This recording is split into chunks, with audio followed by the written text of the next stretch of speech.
Bonjour à tous, Olivier Trécal, chasseur de migrateurs. Nous sommes le vendredi 3 novembre et je suis ravi de vous retrouver, mais le 3 novembre, c'est aussi la Saint-Hubert. Donc écoutez, bonne fête à tous les chasseurs. Je sais qu'ils sont nombreux à attendre cette date avec impatience. J'en profite aussi pour faire un petit peu de promo pour la Fédération des chasseurs de la Somme, qui organise une messe de Saint-Hubert en la cathédrale d'Amiens. Alors c'est ce soir, et je pense que c'est réservé uniquement aux chasseurs, donc voilà, vous pouvez y aller, et je pense que c'est super sympa. Autre chose, vous savez qu'à la Saint-Hubert, il y a un fameux dicton qui dit que les oies fuient l'hiver. Bon, ce sera peut-être pas pour aujourd'hui, quoique, on ne sait jamais. Les mystères de la migration sont impénétrables. Mais je pense plutôt que ça peut-être se passer d'ici quelques jours. Alors vous verrez dans mes prévisions, mais il est possible que les cocottes puissent se mettre en route, parce que il y a un petit jet qui va se mettre en place. Donc voilà, allez jusqu'au bout, vous verrez la date. Voilà, donc qu'est-ce qui s'est passé ces derniers jours? Eh bien, tout le monde le sait, on a eu énormément de vent et de pluie avec la tempête. D'ailleurs, on est de tout cœur avec les sauvaginiers, les gabionneurs, les tonnerres, les huttiers qui ont eu des dégâts sur leurs installations, parce qu'il y a quand même eu des vents très très forts. Enfin, on nous abreuve à la télé de belles images, enfin d'images, j'allais dire belles, monstrueuses, très très angoissantes, parfois, pour ceux qui ont subi les foudres de cette tempête. Mais en tout cas, du point de vue de la migration, la tempête, elle a joué le rôle de la tempête. C'est-à-dire que elle a fait rentrer quelques oiseaux à l'intérieur des terres. Et finalement, dans cette nuit de mercredi à jeudi, c'est peut-être la meilleure nuit. Alors, il n'y a pas eu beaucoup d'installations de montée. Les seuls retours MicTracker qu'on ait, c'est des bons retours, ou quasiment. Voilà, quoi. Donc, on a un pic. C'est essentiellement, c'est pas de la migration, c'est essentiellement des canards dérangés qui cherchent des endroits où s'abriter et qui tombent aux mares de huttes qui sont bien placées. Alors, bien entendu, les mares de huttes les plus appréciées en cas de tempête, c'est les mares de huttes où il n'y a pas beaucoup d'eau, parce qu'il n'y a pas beaucoup de vagues, d'une part, et puis qui sont un petit peu abritées avec des sols, des roseaux, des grangeons, etc., où les canards peuvent se mettre à l'abri du vent et trouver une nourriture. Voilà, donc c'est quelque chose. Alors, il ne faut pas, bien entendu, ça a des contreparties, parce que si on met des petits arbres, etc., autour de sa hutte en disant « Ah putain, je vais tirer quand il y aura de la tempête », quand il n'y a pas de tempête, c'est un peu moins bien parce que ça crée de l'ombre, etc. Mais d'un autre côté, voilà, ça peut être intéressant. C'est toujours un compromis. Voilà. Donc, écoutez, pas eu grand-chose. Quelques grosses bandes de... il y a eu quelques souchets qui sont passés. Aussi, sur l'est du pays, quelques belles volées de canards, mais comme toujours. Dans l'ouest, grosse pluie, il fallait pas monter, quoi. Fallait pas monter. Quelques oiseaux, bien entendu, pour ceux qui avaient la chance de pouvoir y monter. Et apparemment quelques souchets qui apprécient les tempêtes, les souchets. Voilà. C'est un peu comme les Milouins. Milouins, Morillons, plongeurs, etc. Quand il y a du gros temps, ça aime bien. Mais aussi les souchets. J'ai souvent remarqué que quand il y avait du fort vent, etc., comme ça, on avait plutôt souvent l'occasion de voir des plabecs. Voilà. Donc, écoutez, moi, je n'ai pas vraiment d'autres choses à vous dire. Soyez prudents, parce que samedi, il y a une nouvelle tempête qui arrive. Elle sera un petit peu plus au nord que la précédente. Donc, avec des vents probablement plus violents sur les côtes de la Manche. Un petit peu moins violent sur le sud-ouest, mais toujours aussi violent sur la Bretagne. Ça ne change pas, ils sont en première ligne. Voilà. Et puis, bah écoutez, euh, n'oubliez pas de renseigner Meat Tracker. N'oubliez pas de vous abonner à la chaîne YouTube. Hein, vous cliquez, clic, clic, clic, clic, clic, la cloche, etc. Hein, je ne fais pas un dessin. Il y a la page Facebook aussi. Il faut continuer à vous abonner. On est à plus de 25 000, 26 000. Et bien, il faut continuer. Et bah voilà. Alors, au niveau du gibier terrestre, avec la tempête, bah, il y a toujours de la migration de pigeons, de la migration d'alouettes, des grilles un peu moins, j'ai l'impression. Ils attendent d'avoir un petit peu de meilleures conditions pour pouvoir voler, notamment un ciel dégagé. Donc c'est un peu pareil pour tous les passereaux. Dès qu'ils ont des ciels dégagés, bah, ça roule. Alors peut-être que cette nuit, là, ça commence à se dégager. Peut-être qu'il y aura un petit mouvement de grive. Peut-être un petit mouvement de bécasse aussi, on ne sait jamais. Ça pourrait vraiment très bien arriver ce week-end, sachant qu'il y a de la neige sur la Scandinavie, et donc ça pourrait très bien arriver ce week-end. Voilà, bah écoutez, je vous laisse avec Thierry qui va vous donner ses prévisions, et puis vous faire le petit récapitulatif Mic Tracker de la période. Et puis quant à moi, on se retrouve juste après hein, pour mes prévisions, et comme ça vous saurez la date à laquelle j'imagine qu'il pourrait passer des oies. Voilà. Allez, à bientôt, bon week-end. Ciao, ciao. Bonjour à tous pour nos nouvelles prévisions du 3 novembre. Bon, alors donc, qu'est-ce qui s'est passé ces jours-ci? Donc, on a eu la tempête, ça tout le monde le sait. On n'a pas eu grand monde, bien sûr, sur le pont, c'est normal. Certains en ont profité quand même, parce que quand le gibier est chahuté en mer, il peut essayer de se réfugier dans les marais et donc certains gabions ont pu en profiter, en tout cas ceux qui étaient à l'abri, parce que ceux qui étaient en bord de mer, c'était même pas la peine avec les vagues qu'il y a eu et on va dire les risques de submersion. Alors, qu'est-ce qu'il y a à dire aussi? Il y a eu quelques belles réussites le jour de la tempête, au sud de la tempête, et bien entendu dans l'intérieur aussi. Il est possible que du gibier ait bougé dans l'autre sens pour se mettre à l'abri. Alors voyons voir ce qui s'est passé en détail.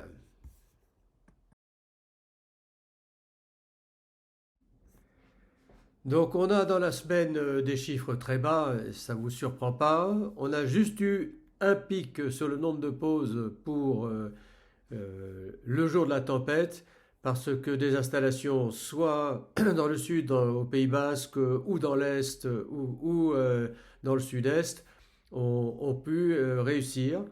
Et une ou deux installations qui ont pu profiter de déplacements locaux de gibier.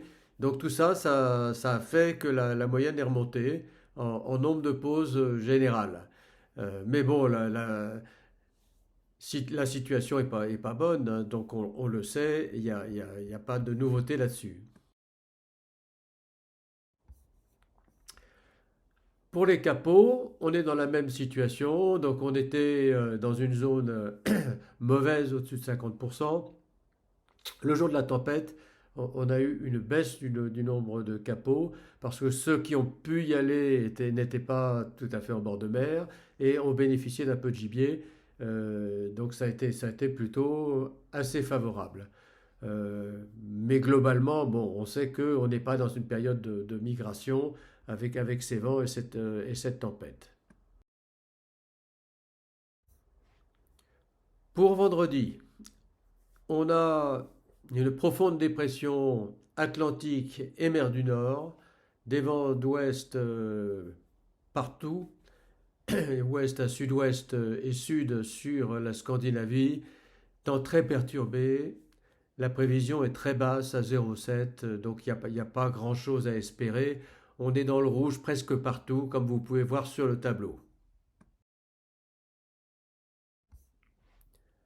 Pour samedi, on est dans le rouge pratiquement presque partout, hein. On a juste sur l'Atlantique Sud l'anticyclone qui est en train de regonfler un petit peu, mais ça va pas changer grand-chose pour nous. Par contre, comme il y a la tempête qui est encore là samedi, moi j'ai mis un chiffre à 0,3. Alors ce chiffre de 0,3, il est tout faux par avance parce que ceux qui vont être en dehors de la tempête peuvent bénéficier d'une arrivée d'oiseaux locales, hein, qui viennent se poser pour être à l'abri. Et puis dans l'intérieur, il peut y avoir du gibier aussi.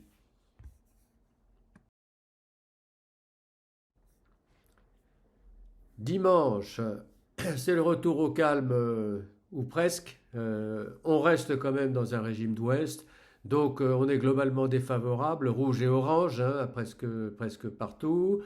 Les vents restent à l'ouest, donc il n'y a pas grand-chose à espérer, si ce n'est donc 1,3 de moyenne pour la France, avec le sud peut-être un peu plus avantagé que le nord, compte tenu de la direction des vents. Pour lundi, c'est la même situation que la veille, sauf que l'anticyclone des Açores pousse encore un petit peu plus. On est dans une situation un peu plus nord-ouest sur l'Irlande, mais bon, je ne pense pas que ça fasse bouger quoi que ce soit. J'ai mis quand même 1,4 de notes, ce qui est en dessous de la moyenne. Et donc on reste dans les mêmes configurations que la veille. Il n'y a pas d'espoir majeur. Pour mardi soir, c'est la même situation encore. L'anticyclone est depuis les Açores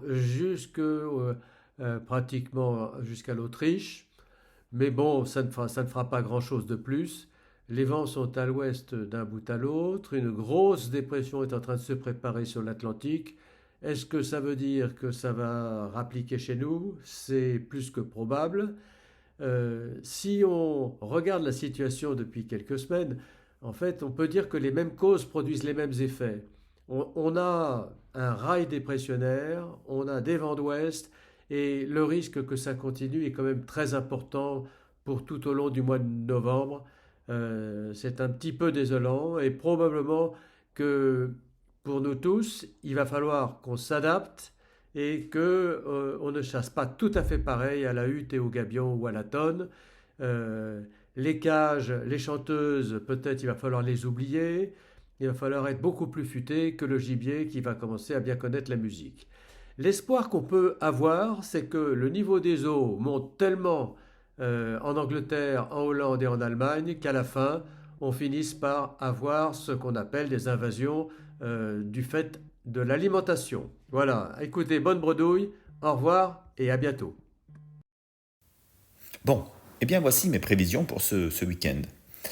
Euh, une tempête s'évacue et une autre la remplace.